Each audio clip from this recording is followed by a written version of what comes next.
While everyone was sleeping after the party, Enkidu had an ominous dream.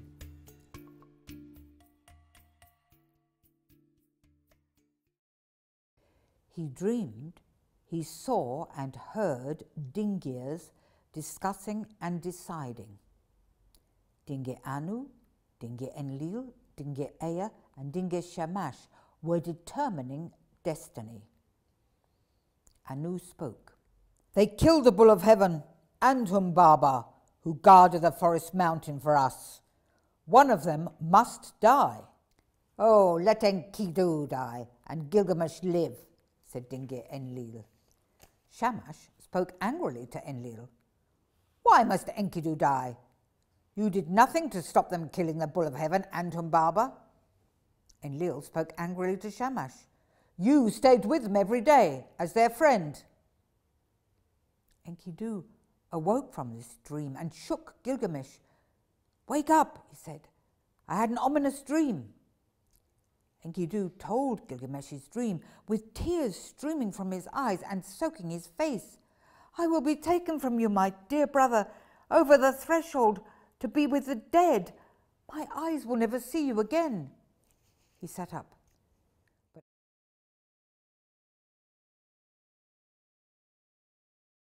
But I see that door we gave to Dingi Enlil.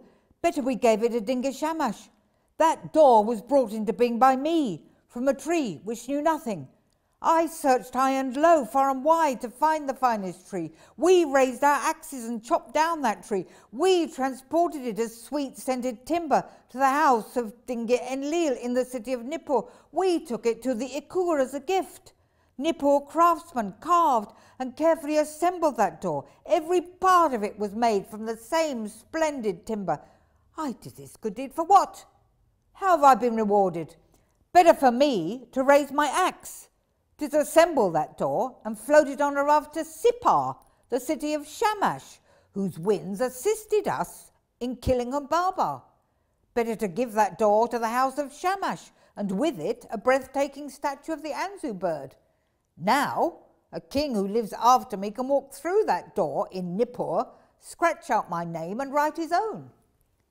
Enkidu hurled these words at Gilgamesh. Oh, Enkidu, said Gilgamesh tearfully, your lips are buzzing like flies. You know much, but you speak nonsense. Your dream is both awful and precious. It promises great grief for those left bereft. But I will have a gold statue made of you. I will speak of you to Dingi Anu, Dingi Enlil, Dingi Ea, and to Dingi Shamash. Gilgamesh could not change the meaning of the ominous dream. But when Enkidu heard the words of his friend, he slept. Gilgamesh left the sick Enkidu sleeping deeply. At dawn, Enkidu awoke. When his face was lit by a beam of bright sunlight, he was alone, afraid and angry. He wept. Oh, Shamash, why me? Why must I be the loser and my friend be the winner? I curse that hunter who found me in the wide open country. May he be a loser for as long as he lives. May he fail at everything he does. May he never again catch a wild animal. May his traps be forever empty. When Enkidu cursed the hunter, he remembered Shamkat. As for that houri from the house of Ishtar, I curse her with an everlasting curse, effective from this instant. Shamkat, your voluptuousness will vanish, and men will choose younger, prettier houris. Your lovely purple lap will become forever filthy, and you will be despised. You will have no alabaster powder or perfumed oil for your enhancement, but only potter's clay to put on your face. Drunkards will vomit all over your finest dress. Drunkards and sober men alike will slap you about. You will have no child of your own to caress, no family with silver, festive meals and other domestic delights. No builder will repair your house. You will walk through thorns which scratch your feet. You will stand in the shadows of the city wall. You will sit at the crossroads. You will sleep on a hard bench in a derelict building, with screech owls nesting in the roof. I curse you, Shamkat, because you lured me from the wide open country where I lived happily and free with my family of gazelles. You weakened and defiled me.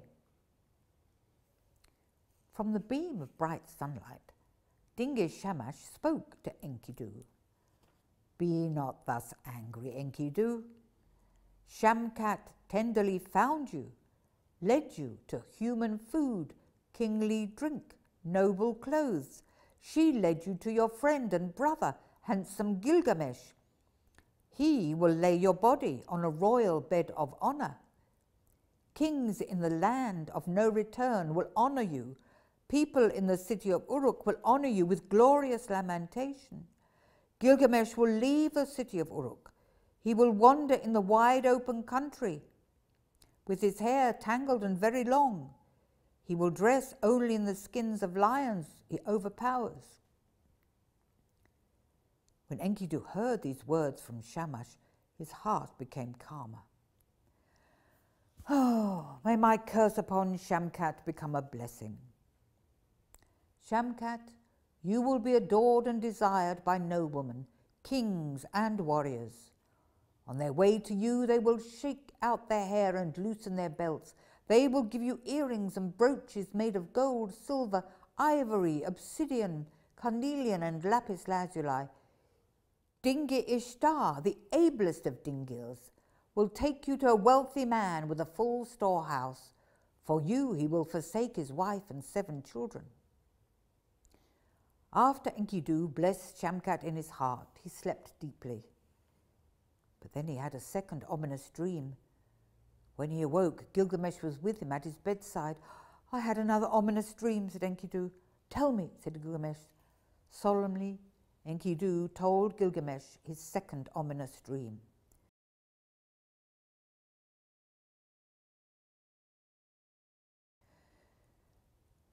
I dreamed I was standing between the sky and the earth as they parted. With loud cracks of thunder, I saw a ghastly young man and was afraid. He had the face of the Anzu bird, the paws of a lion, and the talons of an eagle. With terrific force, he seized me by my hair. I hit him, and he jumped into the air like a whipping top. He hit me, and I sank to the ground like a capsized raft. Then he trampled all over me like a wild bull, crushing my body underfoot and drenching me with his poisonous saliva. Save me, Gilgamesh, I shouted, but you didn't save me. The ghastly young man touched me and I turned into a dove, with my wings trussed behind my back. He held me tightly and dragged me down to the world below. We took the way of no return to the land of the dead, where those who enter never leave. There is no light there, and people exist in total darkness. They are clothed in feathers. They eat clay and dust. Dust is everywhere. It covers the door and the bolt. When I entered this place, I saw the crowns of kings who ruled long ago. I saw the servants of Dingi Anu and Dingi Enlil, who set out bread, cooked meats, and cool water in the houses of the Dingirs. I saw the Dingir servants who anoint the Dingir statues and sing the Dingir songs.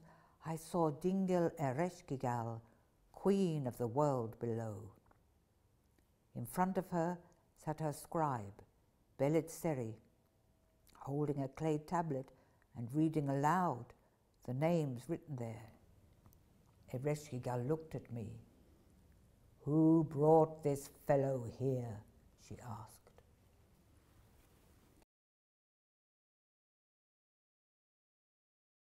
After Enkidu told this dream to Gilgamesh, he weakened. He stayed in bed day after day for 12 days. Every day, Gilgamesh sat at the bedside of his dying friend. On the 12th day, Enkidu spoke. I will die in my bed, Gilgamesh, not in battle as a hero. Don't forget me, Gilgamesh. Remember me. I will remember you, my friend. I will. You, Enkidu, were born in the wide open country and suckled by gazelles. Animals showed you the ways of the wild. The highlands and the lowlands will be bereft and grieve. The cypress, the cedar, and the pine tree will be bereft and grieve. The hyena, the stag, and the jackal will be bereft and grieve. The cowherd, the shepherd, and the ploughman who sings at his furrow will be bereft and grieve. The dairyman who made the cheese you ate and the brewer who made the beer you drank will be bereft and grieve. The wet nurse who butters babies' bottoms and the houri who massaged you with perfumed oil will be bereft and grieve. The old men of Uruk who gave us their blessing when we left for the forest mountain will be bereft and grieve. You will, old men, won't you? The young men of Uruk who watched us kill the bull of heaven and celebrated our success will be bereft and grieve. You will, young men, won't you? And so will I, Enkidu. I will lose the axe at my side, the shield at my chest, and my sash of honor. I will sob. I will sob like a wailing widow. The river Euphrates itself will be bereft and grieve. How proudly we walked along its banks. How happily we filled our water skins with its water. How furiously we fought Humbaba in the forest mountain. Oh, Enkidu, how you ran like a hunted wild pony and prowled like a panther. Enkidu, can you hear me? Enkidu was silent and still. His face was grey. What is this sleep which seizes you? He put his hand on Enkidu's chest. There was no heartbeat, no breathing. He waited. Nothing. He covered Enkidu's face with a veil. He circled around Enkidu like an eagle. He paced up and down like a lioness whose cubs are trapped in a hunter's pit. He tore out clumps of his black hair, ripped off his sash of honor, and tossed it aside in disgust. For days and nights, he clung to Enkidu's body, refusing to give it up for the funeral. Then he saw a maggot crawl from Enkidu's nostril.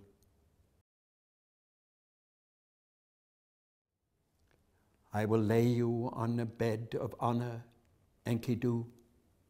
Kings will kiss your feet. The pleasure-loving people of Uruk will be downcast. I will leave the city and roam in the wide open country, wearing only lion skins with my hair unkempt.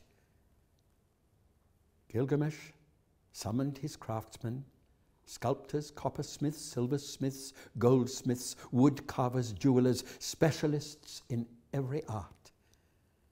You must make a statue of Enkidu better than anything ever made before. Gilgamesh broke the seal on the door of his treasury. Take this copper, silver, and gold. Take lots and lots of gold. Use an iron rod for his backbone, alabaster and ivory for his limbs, obsidian for his eyebrows and eyes, lapis lazuli for his beard, carnelian for his cheeks, gold for his skin. He must have gold feet. Remember his quiver and bow. Cattle and sheep were slaughtered for the funeral feast. The great table made of elam maku timber from Lebanon was brought out. On it, Gilgamesh placed 2 bowls, a carnelian bowl full of butter, a lapis lazuli bowl full of honey. He showed it to Dingir Shamash, one by one, the gifts to go with Enkidu for those he might meet in the land of the dead. Here is a baton carved from precious timber for Ishtar, Dingir of Uruk. May she welcome my friend and walk at his side. Here is a lapis lazuli flask for Erish Kigal, queen of the world below.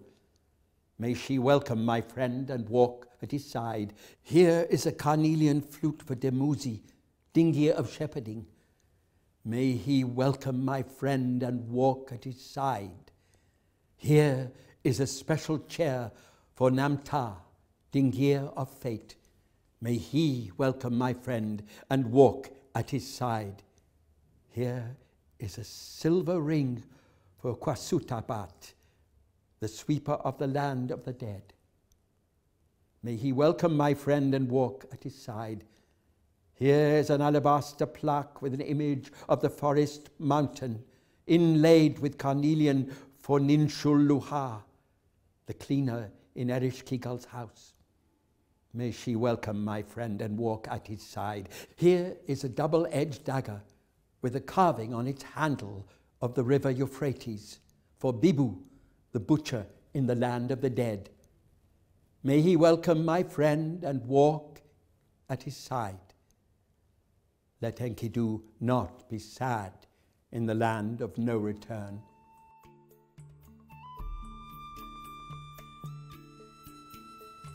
When Enkidu's funeral ended, Gilgamesh left the city of Uruk. The fate of mortals has befallen Enkidu, he said. My heart is full of grief and I fear death. The immortal Utnapishtim the Faraway, son of Ubaratutu, does not die. I will find him and discover how to live forever.